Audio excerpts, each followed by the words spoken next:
200 boats, over $50 million in yachts, all trapped behind a steel gate I built with my own hands. Margaret Eastwood thought she could bully a grieving widower. She called my late wife's memorial boat an eyesore, threatened to have it towed, even tried to have me arrested. What Margaret didn't know was that every single yacht in her precious Marina had to cross my easement to touch open water, including her own floating palace. So Tuesday morning, I pressed one button on my phone. Click. Gate closed. Marina access terminated. The sound of 200 diesel engines idling helplessly while their owners pounded on my fence. Pure poetry. What would you do if some HOA Karen called your spouse's memorial an eyesore? My name's Dale Hutchinson. I'm 62, been welding steel for 40 years, and recently became something I never wanted to be, a widower. Sarah and I had 35 beautiful years together before cancer took her last spring. Our daughter Jessica lives up in Portland with the grandkids I barely see. The only thing keeping me sane? Our 1988 Grady White fishing boat, Sarah's Dream. We bought her for our 10th anniversary with money we probably shouldn't have spent. But God, the memories we made on that boat.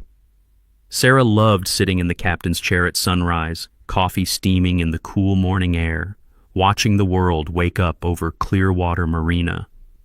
Every weekend now, I sit in that same chair, listening to her favorite wind chimes still hanging from the canopy.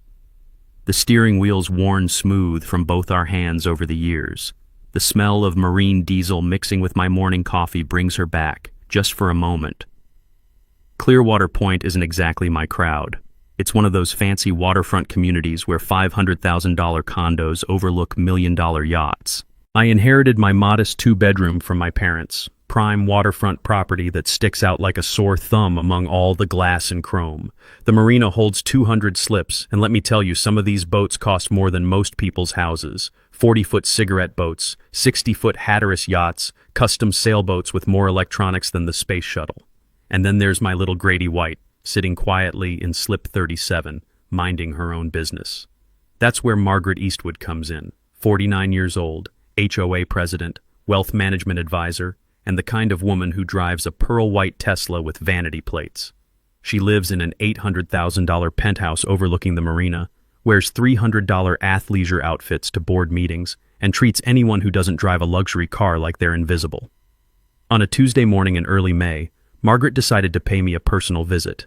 I watched her Tesla pull up, parking sideways across my driveway like she owned the place. Those designer sunglasses probably cost more than my monthly boat slip fees. "Mr. Hutchinson," she said, not even bothering with pleasantries. Her voice had that fake sweet tone people use when they're about to ruin your day. "Your fishing boat doesn't align with our community aesthetic standards." She handed me an official-looking document. "Removal required within 72 hours. I looked down at the violation notice, then back at her Tesla blocking my driveway. The irony wasn't lost on me. Here's someone lecturing me about property respect while trespassing on mine. "What aesthetic standards?" I asked. "I've had this boat here for 15 years. Never been a problem before." Margaret's sunglasses reflected my eyesore boat, which frankly was in better condition than half the floating mansions in this marina. "The board has implemented new recreational watercraft guidelines. Your vessel fails to meet current standards." Now, I'd lived here my whole life. I knew every inch of the original HOA documents my parents signed in 1987. There were no recreational watercraft guidelines back then. This was fresh bureaucratic nonsense, and we both knew it. "I'll need to see these new guidelines," I said. "They're available for review during normal business hours." Margaret checked her Apple Watch like she had somewhere important to be. 72 hours, Mr. Hutchinson. The community appreciates your cooperation."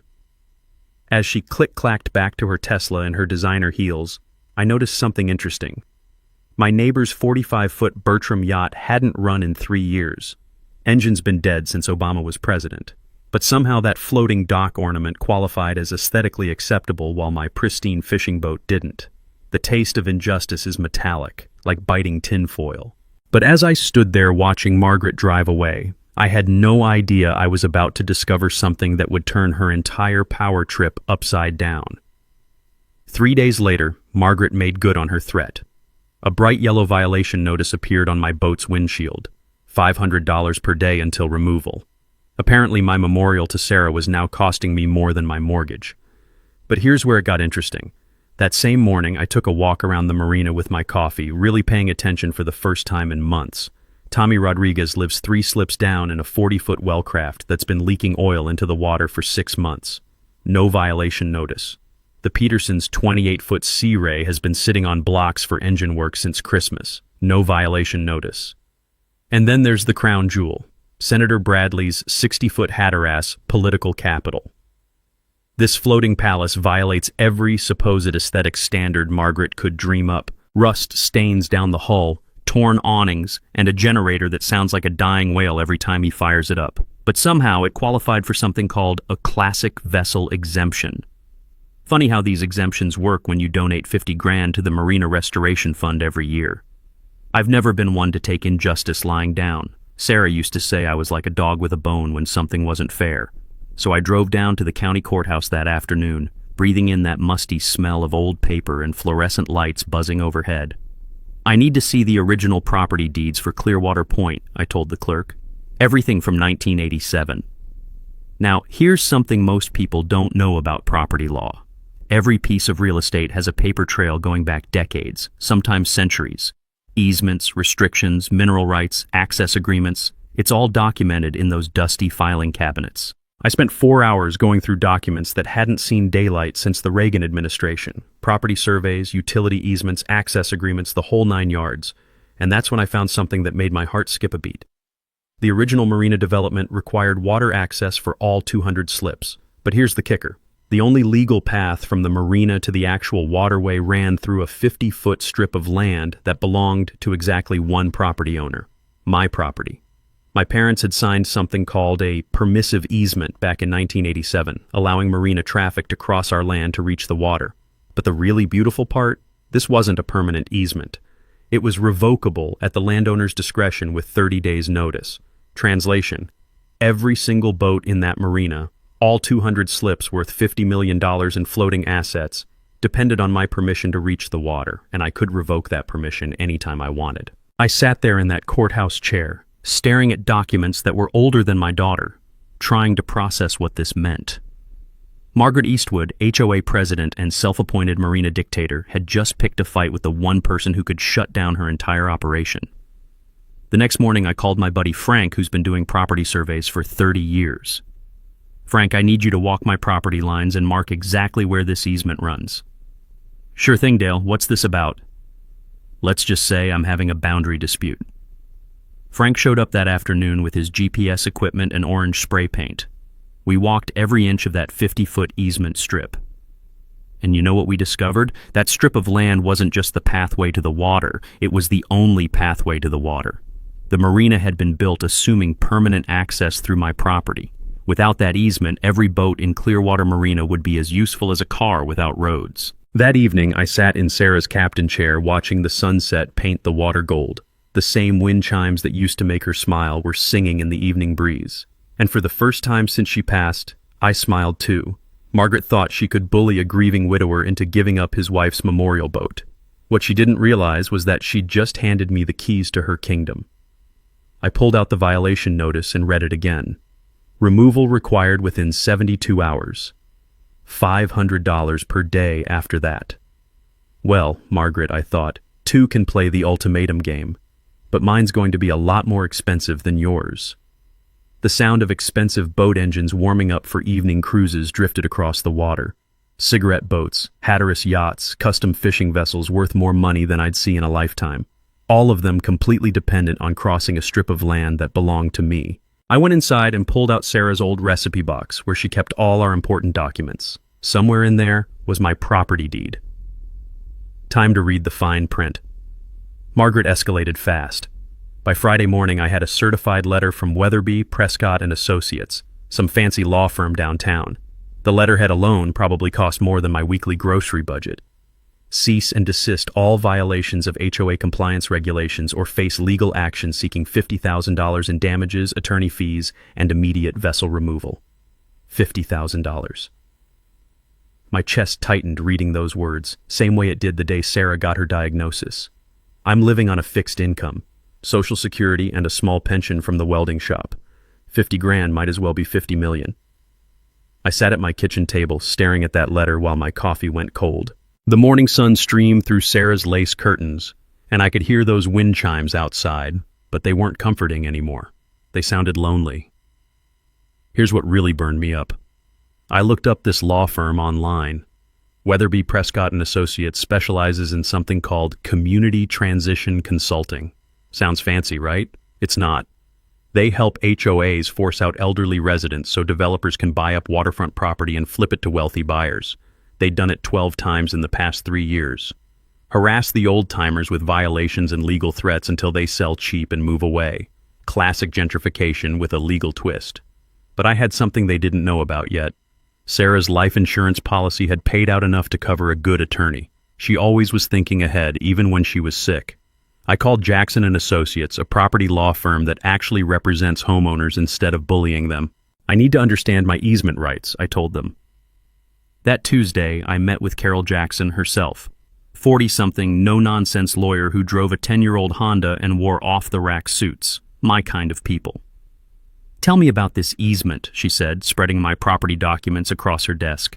I explained the situation, the boat violation, Margaret's threats, the law firm letter. Carol read everything twice, then pulled out a magnifying glass to examine the 1987 easement agreement. "This is interesting," she said after 20 minutes of studying. "Your parents signed what's called a permissive use easement. It's not a permanent right-of-way." "Meaning what exactly?" "Meaning you can revoke it any time with 30 days written notice. Every boat owner in that marina is essentially trespassing on your property with your permission. Permission you can withdraw." She leaned back in her chair and smiled. "How many boats are we talking about?" 200 slips. "Maybe $50 million worth of vessels." Carol's smile got wider. "And they're threatening to sue you for $50,000 over boat aesthetics." That's about the size of it. "Dale, I've been practicing property law for 20 years. This is the most one-sided leverage situation I've ever seen. You hold all the cards." Here's what I learned about easement law that day. Property access rights aren't automatic just because they've existed for years. If the original agreement allows revocation, the landowner has absolute authority to say no, no matter how inconvenient it is for everyone else. Translation: Margaret picked a legal fight with someone who owns the roads to her castle. Carol explained the process. File a formal easement termination notice with the county. Send registered letters to all affected parties. Post legal notices on the property. Wait 30 days. Then I could legally prevent any marina traffic from crossing my land. "What about their boats?" I asked. "What about them? Not your problem. They signed marina leases without ensuring permanent access rights. That's their mistake, not yours." The filing fee was $500, exactly what Margaret was charging me per day for my boat violation. Poetic justice. That evening, I stood on my dock watching the evening boat traffic. Cabin cruisers, fishing boats, sailing yachts, all motoring past my property line on their way to and from the marina. The sound of powerful engines and the smell of marine exhaust filled the air. Every single one of them was about to learn a very expensive lesson about property rights. I pulled out my phone and called Jessica in Portland. She answered on the third ring. "Hey Dad, how are you holding up?" "Better than I've been in months, sweetheart. I wanted you to know your mother's boat is staying right where it belongs." "Did you work something out with the HOA?" I watched a 60-foot Hatteras cruise past, probably heading out for a sunset dinner cruise. "You could say that. Your mom always said bullies only understand one language." "What's that?" "Consequences." The next morning, I drove back to Carol Jackson's office with a check for $500 and authorization to file the easement termination paperwork. Margaret thought she could intimidate a grieving widower with legal threats and fancy law firm letterhead. She had no idea what was coming. Margaret wasn't done. A week later, she called an emergency HOA board meeting. I got the notice slipped under my door at 10 p.m. on a Sunday night, meeting scheduled for Monday at 7 a.m. Classic power move designed to limit attendance from working families. But I showed up anyway, along with about 30 other residents. The community center smelled like industrial coffee and Margaret's expensive perfume. She sat at the head table wearing a navy blazer that probably cost more than my monthly utilities. "This emergency session addresses an immediate safety concern," Margaret announced.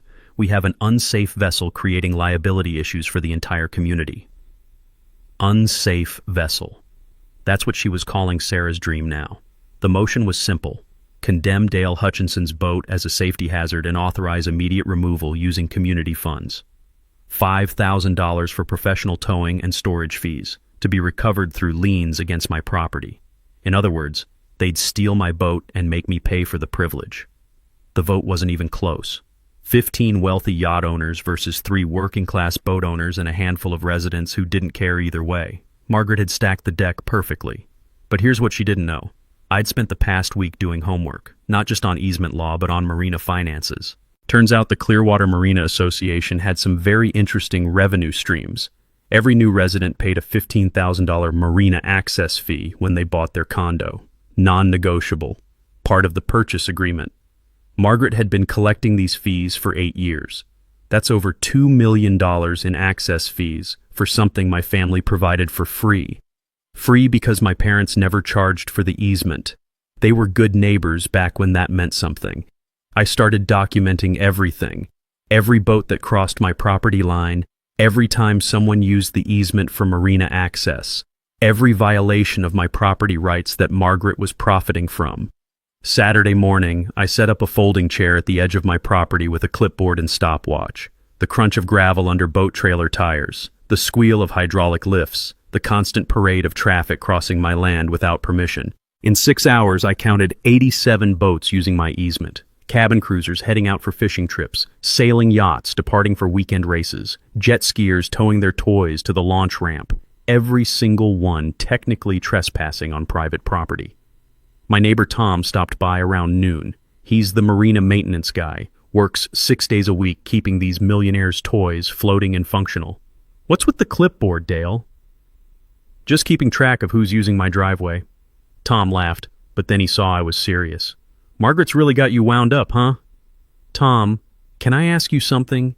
How much does the Marina Association pay in access fees for this easement? Access fees? Hell, Dale, I don't think they pay anything. Your family's always just let everyone through. That's what I thought. Tom sat down on my dock, dangling his work boots over the water. You know, Margaret's been talking about expanding the marina, adding 50 more slips on the north side. More boats? More money. She's got investors lined up. Each new slip generates about $5,000 a year in fees. I did the math. 50 new slips times $5,000 equals $250,000 in annual revenue, all dependent on crossing my property. That afternoon, I called a surveyor, not just to mark property lines this time, but to document exactly how the easement worked, where the boundaries were, what percentage of marina traffic crossed my land, how much commercial value my property access provided to the Marina Association. The surveyor's GPS equipment beeped and chirped as we walked the property lines.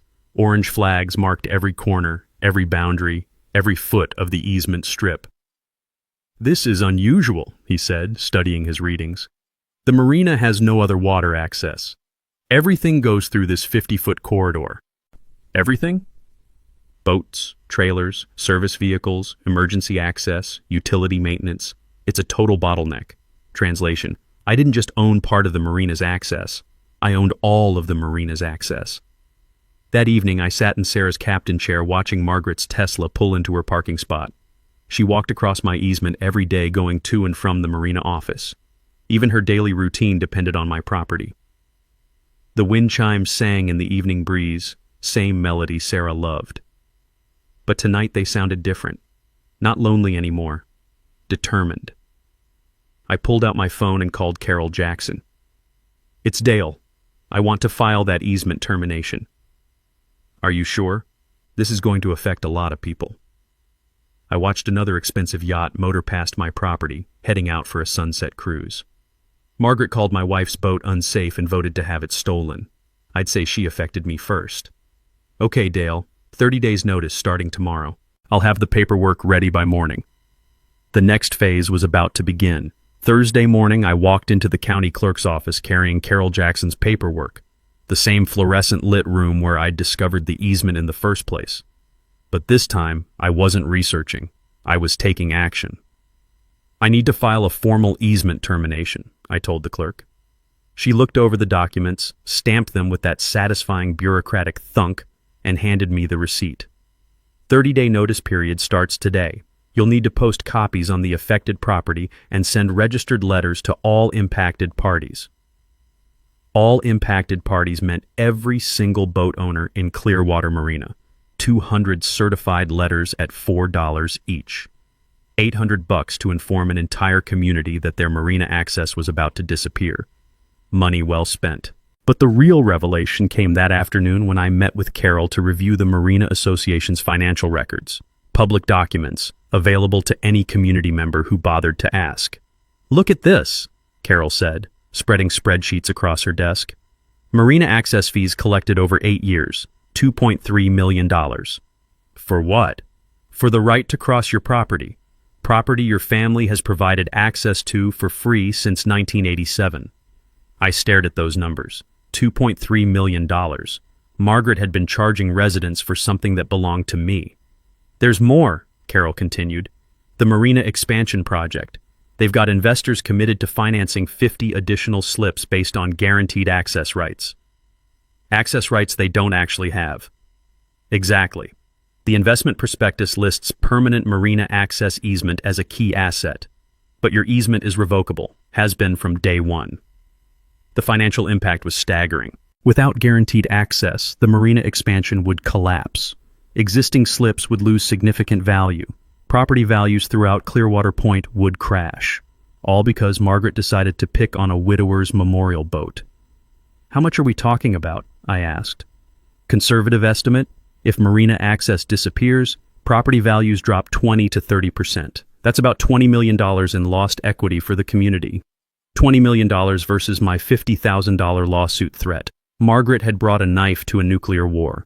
But here's what really got me. Carol showed me the legal correspondence between Margaret and her investors. They knew the easement was revocable.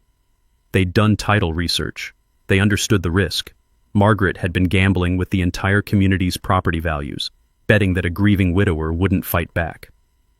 That evening, I drove to the Marina office to deliver Margaret's registered letter personally. She was working late, visible through the glass windows in her expensive blazer, probably calculating expansion profits. I knocked on the door. She looked up, clearly annoyed at being interrupted. "Mr. Hutchinson, what do you want?" I handed her the certified letter. "Easement termination notice, 30 days. Margaret opened the envelope and read the first paragraph. Her face went from annoyance to confusion to pure panic in about 15 seconds. "You can't do this." "Actually, I can. My property, my choice." "But the marina, the expansion, the investors." "Not my problem." Margaret's voice got shrill. "This will destroy property values for everyone. Should have thought of that before you called my wife's boat an eyesore." I walked back to my truck, leaving Margaret standing in her office doorway holding the letter that was about to change everything. The taste of victory was sweet, like Sarah's iced tea on summer afternoons, 29 days and counting. And in Sarah's captain chair that night, listening to her wind chimes, I finally understood what she used to mean about standing up to bullies. Sometimes you don't fight fire with fire. Sometimes you fight fire with a flood. Margaret thought she could drown me with legal threats and financial pressure, but I was about to show her what real leverage looks like. The countdown had begun. The next 3 weeks were the most productive I'd been since Sarah passed. Having a mission gave me purpose again. Every morning I'd sit in her captain chair with my coffee and plan the day's work. First priority, the fence. Not just any fence. This had to be absolutely legal, completely effective, and impossible to ignore. I drove out to Titan Steel Supply on the industrial side of town, where the smell of metal shavings and welding gas reminded me of 40 years in the trade. "I need 300 feet of 8-foot galvanized steel fencing," I told Bobby at the counter. "Heavy duty, commercial grade. Building Fort Knox? Something like that." The math was simple but expensive. Steel posts every 10 feet meant 30 posts. Each post needed 3 feet of concrete foundation to meet county building codes. Add the remote-controlled sliding gate, security cameras, and solar power system for off-grid operation. Total cost, $12,000. Exactly what Margaret's $50,000 lawsuit would have cost me in attorney fees. The legal strategy was Carol Jackson's masterpiece. She filed the easement termination through every proper channel: county records, state property database, federal waterway access registry. documentation so thorough that no lawyer could challenge the process. But here's the beautiful part. We scheduled the fence installation for Memorial Day weekend. Most of the wealthy boat owners would be away at their vacation homes in the Hamptons or Martha's Vineyard. They'd return Tuesday to find their $50 million Marina collection trapped behind a steel wall.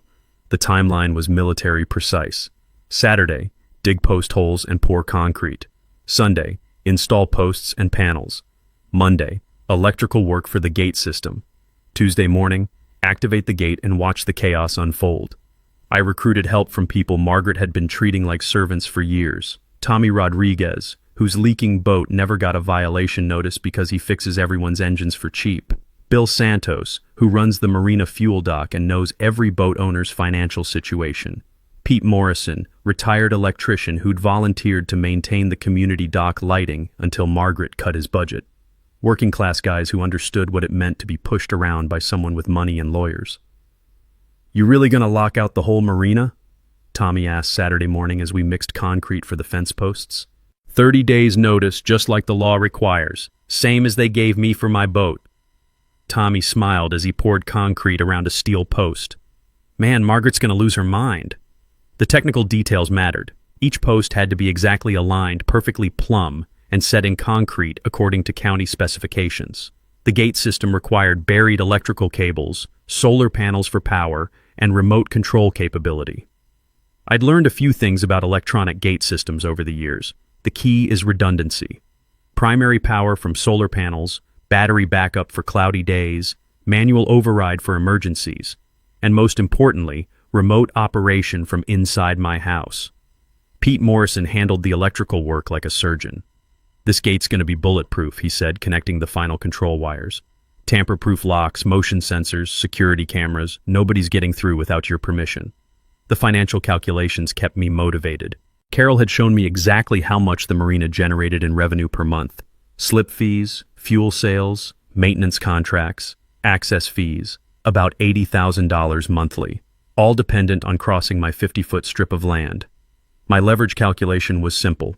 Charge $100 per month per boat for easement access. 200 boats times $100 equals $20,000 monthly, more than enough to cover my legal costs and provide Sarah's memorial boat with the protection it deserved.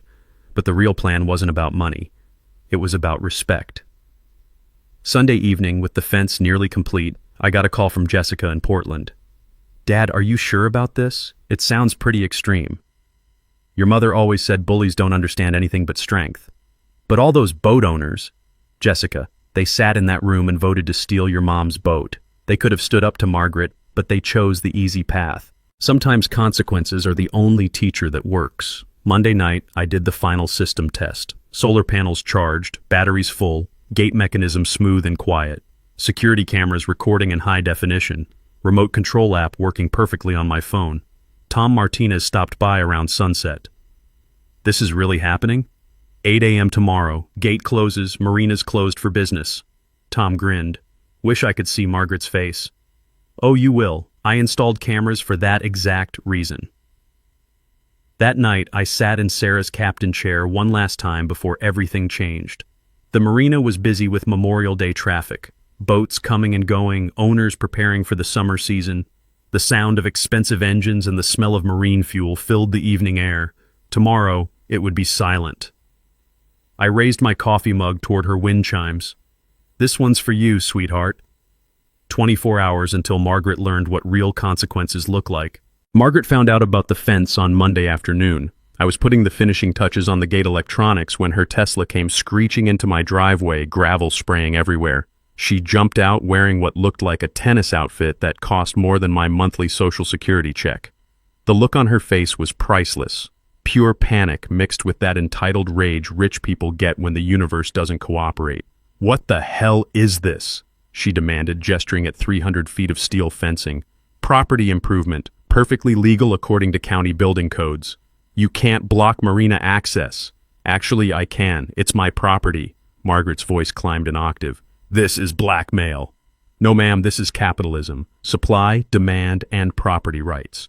She started pacing back and forth like a caged animal, her tennis shoes crunching on my gravel driveway. I could practically see the wheels spinning in her head, trying to figure out how to solve this problem with money or lawyers. "How much?" she finally asked. "How much what?" "How much to keep the easement open?" This was the moment I'd been waiting for. Margaret Eastwood, HOA dictator and yacht club queen, was about to learn what negotiating from weakness felt like.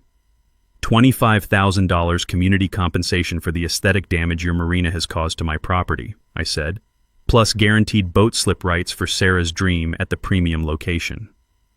Margaret's jaw dropped. $25,000? You're insane. Seems reasonable. You threatened to sue me for $50,000.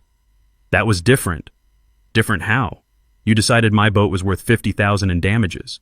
I'm deciding your marina access is worth $25,000 in compensation. Fair's fair. Margaret pulled out her phone, probably calling her lawyer. I kept working on the gate controls while she paced and whispered urgently into the device. After 10 minutes, she hung up and tried a different approach. Sweet voice, fake smile, the whole manipulation playbook.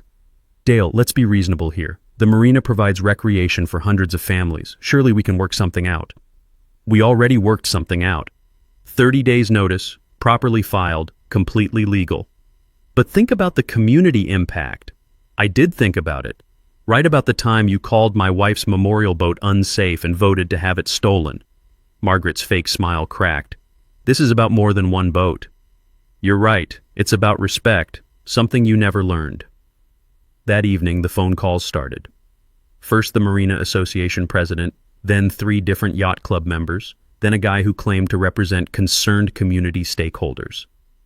Everyone wanted to negotiate, to find a compromise to make this problem go away. I had the same answer for all of them. Talk to Margaret, she created this situation. But the really interesting call came from Tom Martinez around 9 p.m. "Dale, you need to know something. Margaret's been meeting with county inspectors all day." "What kind of inspectors?" "Building code, zoning compliance, environmental impact. She's trying to find violations to stop your fence." I wasn't surprised. When rich people can't buy their way out of trouble, they usually try to lawyer their way out. Margaret was pulling every string she had. Find anything? That's the beautiful part. Pete Morrison pulled all the proper permits. Everything's completely legal. One inspector told her the fence was the best residential construction work he'd seen all year. Tuesday morning brought a new escalation. Margaret showed up with a county sheriff's deputy thinking official uniforms might intimidate me. "Sir, we need to discuss this marina access issue," the deputy said. "Happy to discuss it. What would you like to know?" "Well, there are concerns about emergency access to the water." I handed him a copy of Carol Jackson's legal brief.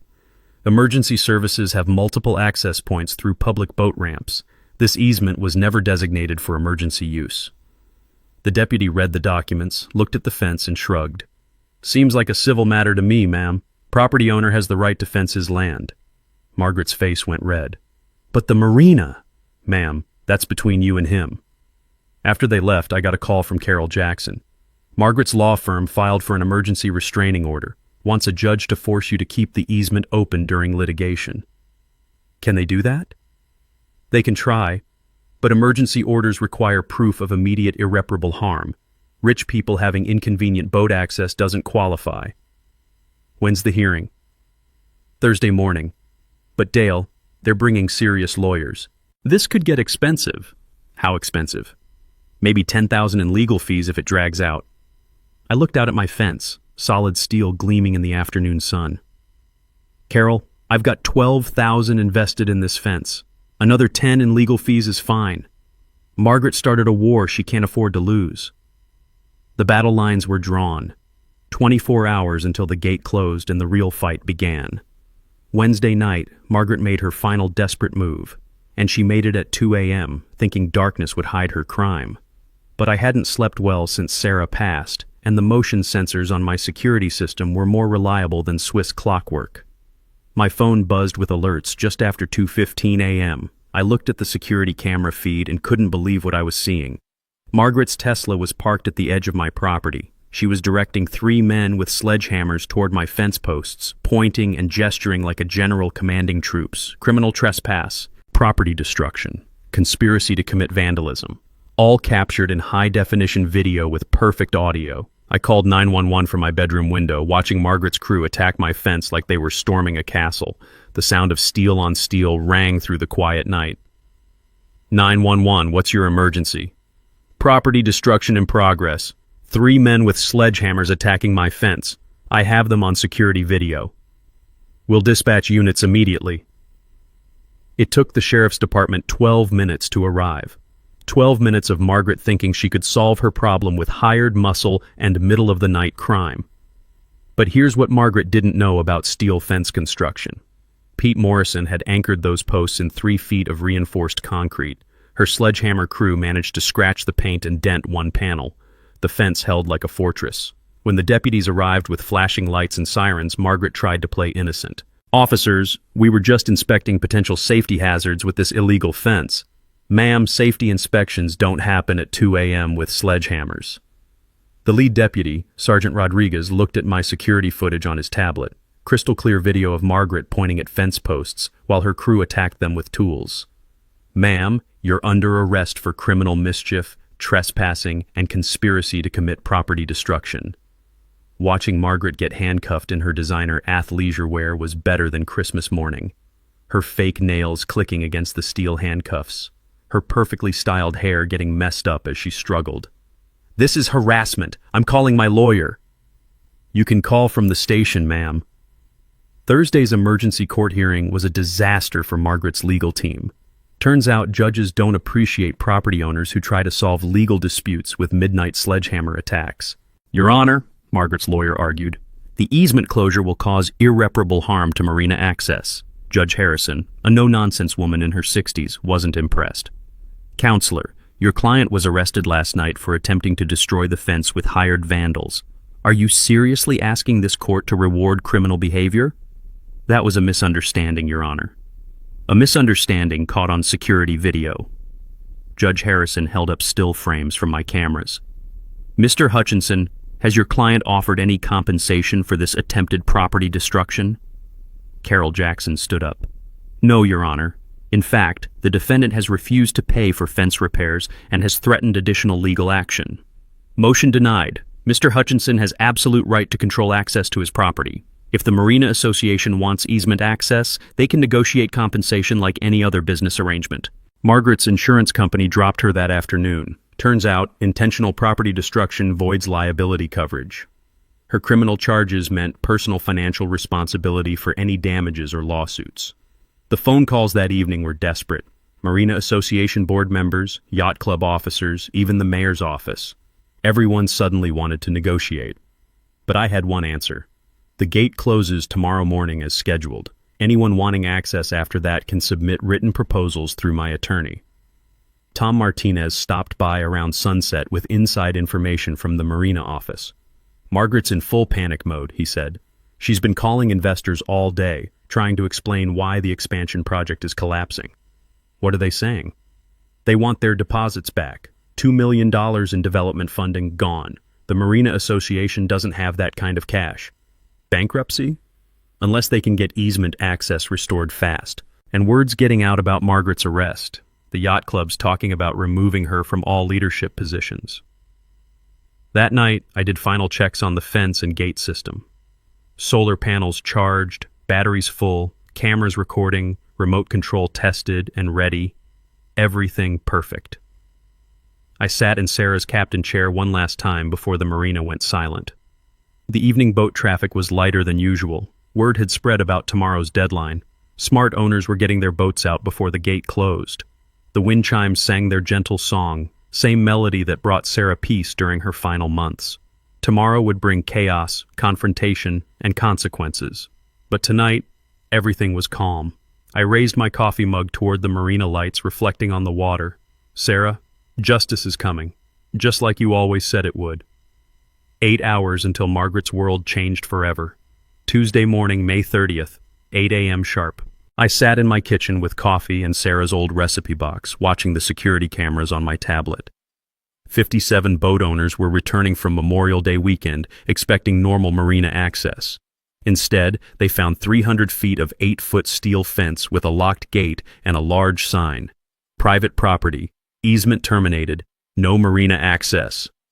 I pressed the app on my phone. The remote gate mechanism engaged with a satisfying mechanical thunk. Locked tight. Game over. The first car arrived at 8:15 a.m., a silver BMW towing a 28-foot contender. The driver got out, walked to the gate, pulled on the handle. Nothing. He read the sign, pulled out his phone, started making calls. By 8:45, there were 37 vehicles backed up on Marina Drive. Boat trailers, RVs towing jet skis, luxury cars full of families returning from weekend trips. The smell of boat exhaust mixed with frustrated voices carried across the water. At 9:20, Margaret arrived in her Tesla, still wearing yesterday's clothes and looking like she hadn't slept. She marched to the gate and started yanking on it like a woman possessed. "Dale!" she screamed toward my house. "Open this gate right now!" I finished my coffee, walked outside, and stood on my deck where everyone could see me. About 50 people had gathered by then, all staring at the fence that separated them from $50 million worth of trapped boats. "Morning, Margaret. Beautiful day, isn't it?" "You can't do this. It's illegal." "Actually, it's completely legal. Filed all the proper paperwork, followed every regulation. Carol Jackson made sure of that." Margaret's voice cracked with desperation. "But our boats, the Marina." "Not my problem. You had 30 days to negotiate." That's when Channel 7 News arrived, then Channel 12, then a reporter from the Tribune with a photographer. Word about a $50 million Marina shutdown spreads fast in a waterfront community. Sheriff Deputy Martinez showed up around 10 a.m. to manage crowd control. The parking situation had become a traffic hazard, with boat trailers blocking the main road. "Mr. Hutchinson," he called out, "we need to discuss this situation." "Happy to discuss it, Deputy. What would you like to know?" "Well, there's some concern about public safety with all these blocked vehicles."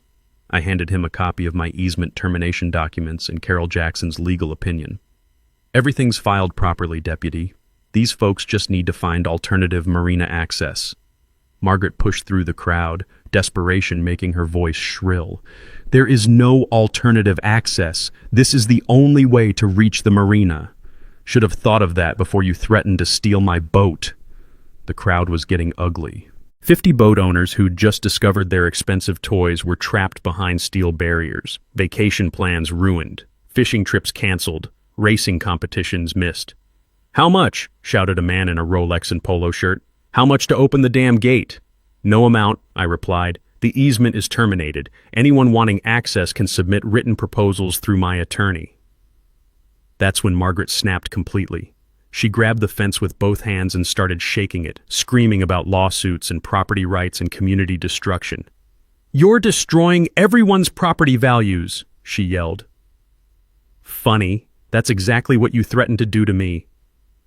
A woman with a $40,000 Rolex started crying. "Our boat's been in the family for 20 years. Ma'am, I'm sorry for your inconvenience, but this situation was created by your HOA president, not by me." That's when the crowd turned on Margaret. 50 angry boat owners who'd just learned their marina access was gone because she'd picked a fight with the wrong widower. "Margaret, you said this was handled. You told us the easement was permanent. We paid marina fees based on guaranteed access." Margaret tried to maintain control. "Everyone calm down. We'll get lawyers. We'll fix this." "With what money?" shouted the man in the Rolex. "My slip fees are paid through October." I pulled out the security footage from her midnight sledgehammer attack and showed it to the news cameras. This is how Mrs. Eastwood tried to solve the problem: criminal trespass and property destruction. The crowd's anger shifted entirely to Margaret. 50 wealthy boat owners, realizing their marina access had been destroyed by their own HOA president's arrogance and criminal behavior. Channel 7's reporter, a sharp young woman named Katie Morrison, interviewed me on camera. "Mr. Hutchinson, what would it take to restore marina access?" "Ma'am, this started because Mrs. Eastwood called my late wife's memorial boat an eyesore and threatened to have it stolen. The Marina Association has shown zero respect for property rights or basic human decency. Until that changes, the gate stays closed." "Any final words for the boat owners?" I looked directly into the camera. "Your HOA president gambled your marina access on a legal fight she couldn't win. Maybe it's time for new leadership that understands what negotiation actually means." Margaret was arrested again at 11:47 a.m. for disturbing the peace and making terroristic threats against my property. The last thing I heard as the crowd dispersed was boat owners demanding her immediate resignation from all HOA positions. Justice served cold, just like Sarah always promised. The marina stayed closed for 8 days. 8 days of empty water where million-dollar boats used to cruise. 8 days of Margaret's complete downfall and the community learning what consequences really mean. By Thursday, the Marina Association had fired Margaret and elected an emergency board. By Friday, 3 different law firms were representing boat owners in class action suits against the old HOA leadership. By Monday, Margaret's house was quietly listed for sale. The new Marina board, led by Tom Martinez and 2 other working-class boat owners, called Carol Jackson Tuesday morning. "Mr. Hutchinson, we'd like to negotiate a fair easement agreement." Their offer was reasonable, $150,000 in community compensation, plus guaranteed premium slip assignment for Sarah's dream, plus monthly easement fees structured fairly for all boat owners. No more $15,000 access fees for new residents. No more selective enforcement. No more discrimination against working families. Most importantly, the new marina bylaws included a residents' grievance process and required supermajority votes for any boat restrictions. No more Margaret-style dictatorships. I reopened the gate on Wednesday morning, exactly 1 week after the shutdown. The sound of boat engines warming up for the first time in 8 days was like music. The smell of marine fuel and salt air felt like freedom. But the real victory wasn't financial. It was watching the community transform from Margaret's toxic hierarchy into something that actually served its residents. Working families had voices again. Elderly property owners had protection against harassment. The marina became a place where a retired welder's fishing boat could share dock space with million-dollar yachts. I used $50,000 of the settlement to establish the Sarah's Dream Maritime Scholarship Fund. Every year it provides boat safety courses, marina access, and fishing education for working families who can't afford yacht club membership fees. The first recipient was Tom Martinez's grandson, Diego, a 12-year-old who'd been cleaning boat hulls for pocket money while dreaming of having his own fishing boat someday. "Mr. Hutchinson," Diego said when I handed him his first set of fishing gear, "my grandpa says your wife would have loved teaching kids about boats." Standing on the dock where Sarah and I spent so many sunrise mornings, watching this kid's eyes light up with the same wonder she'd always felt on the water, I knew we'd done something good. Something that honored her memory while protecting other families from bullies like Margaret. The marina expansion project died when the investors pulled out, but the community didn't need it anyway. The existing slips were more than adequate once they stopped being used as weapons for discrimination. Margaret eventually pleaded guilty to misdemeanor property destruction and paid for fence repairs. Her criminal record made HOA leadership positions impossible, which was fine with everyone. Last I heard, she'd moved to a high-rise condo in the city where someone else handles community management. Every Saturday morning now, I start the day in Sarah's captain chair with my coffee, listening to her wind chimes sing in the morning breeze. But I'm not alone anymore. Diego comes by for fishing lessons. Tom stops by with marina updates, and Carol Jackson occasionally joins me for coffee and legal war stories. The annual Community on the Water Festival has become Clearwater Point's biggest event. Free boat safety classes, marine environment education, fishing tournaments for kids, and a memorial regatta honoring residents who've passed. Sarah would have loved watching working families and yacht club members sharing the same water with mutual respect instead of suspicion. But the best part is knowing that no future Margaret can terrorize grieving widowers or working families. The new community bylaws, backed by established legal precedent, protect property rights and require actual negotiation instead of ultimatums. Sometimes justice takes time, but it always arrives eventually.